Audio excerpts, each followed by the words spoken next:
Good morning, Reach. I'm Kelsey Butler. And I'm Madison Garner, and this is Richmond Early College News. To start off this week's announcements, RCC's SGA is hosting a Welcome Back to Students event tomorrow.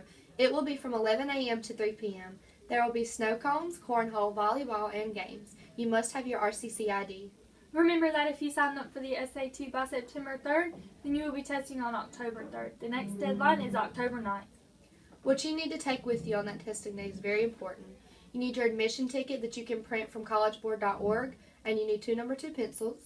You also need a calculator, it doesn't matter if it's graphing or scientific, and a photo identification.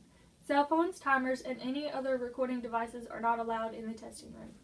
Don't forget that Science Olympiad meets every Monday and Thursday at 2:45. Make sure that you're checking your RCC email daily, if you have scheduled an advisory meeting, you need to make sure that you don't miss it. We have started a newsletter on our website. Sterling Riddick is taking our videos and she's putting them in a newspaper form, and you can check them out on there. And that's all for this week, so now to Evan with this week's sports. Hello Reach, I'm Evan Mabe, and today I'm here with your sports update. Today I would like to talk about the PGA Duche Championship, and this last weekend Ricky Fowler won it. He was 5 under, and he was talking about all of his other competitors out there like Jordan Spieth and Phil Mickelson with most of their wins over this summer and this year. He said he doesn't really have a problem against them, and now he's getting back in his groove. I'd like to see more about him, and I hope you guys would like to see more about him too. Now to Grayson. Thanks, Evan. In Friday's match, Richmond earned a 55-12 victory against Douglas Byrd. Points were made by Octavius Harris, Dante Miller, Leon Ziegler, John David, Alex Alvarado, Javon Boyer, and Jalen Baldwin, and D. Bennett. Touchdowns were made by Octavius Harris, Dante Miller, Leon Ziegler, John David, Javon Boyer, Jalen Baldwin, and D. Bennett. Interceptions were made by Paul Fowler, Darius Skinner, and Jalen Bougray. Starting every Monday at Patton's Grill, Richmond County Schools will be hosting Richmond Raiders Coach's Corner.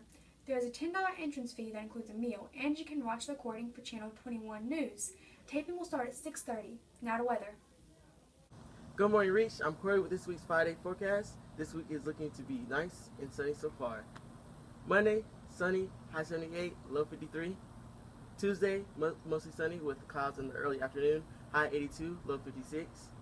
Wednesday, mostly sunny, high 83, low 58. Thursday, sunny, humidity of 53%, high 85, low 59.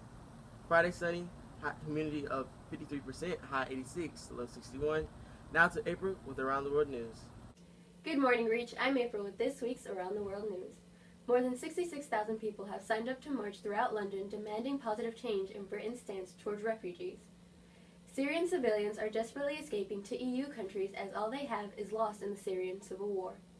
The rage has spread across London. This is a photo of a 3-year-old Syrian boy, Aylan Kurdi, who drowned as his family's boat capsized on their way to refuge. Organizers of Solidarity with Refugees March says people fleeing conflict must be allowed to reach Europe safely instead of entrusting their lives to ruthless smugglers. Other petitions, such as the one started by Zoo Fritz, has gathered more than 200 signatures of people who are willing to house Syrian refugees. Zoe Fritz believes that they must persuade Britain's government to change their policies, as they are willing to offer space in their homes to facilitate this change. Similar petitions have gained 245,000 signatures asking the Prime Minister to allow Britain to accept a share of refugees. True or false? About 90% of the population in Syria is Muslim, 10% is Christian. Shout out the answer if you think you've got it right. The correct answer is true. Now to Jessie for her story of the week.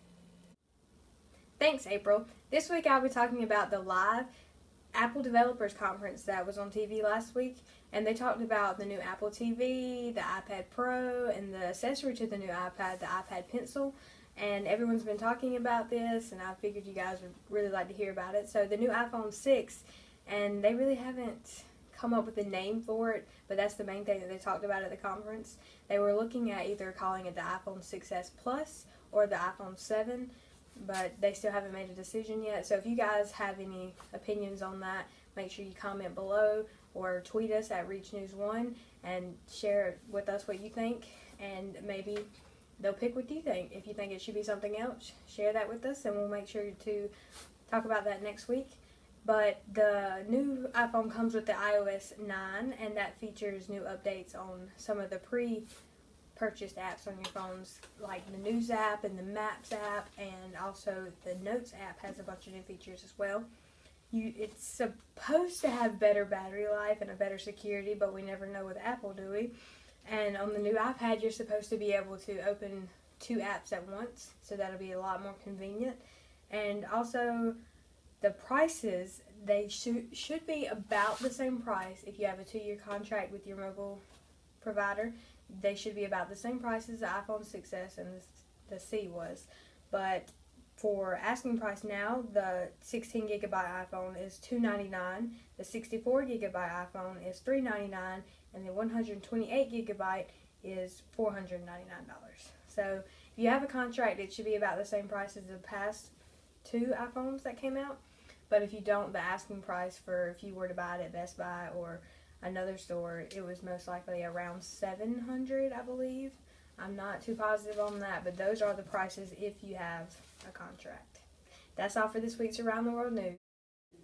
That's all for this week. If you missed any of those important dates or announcements, you can check them out on our website and our social media accounts. I'm Kelsey Butler. And I'm Addison Garner. And this is Reach News reaching out to you.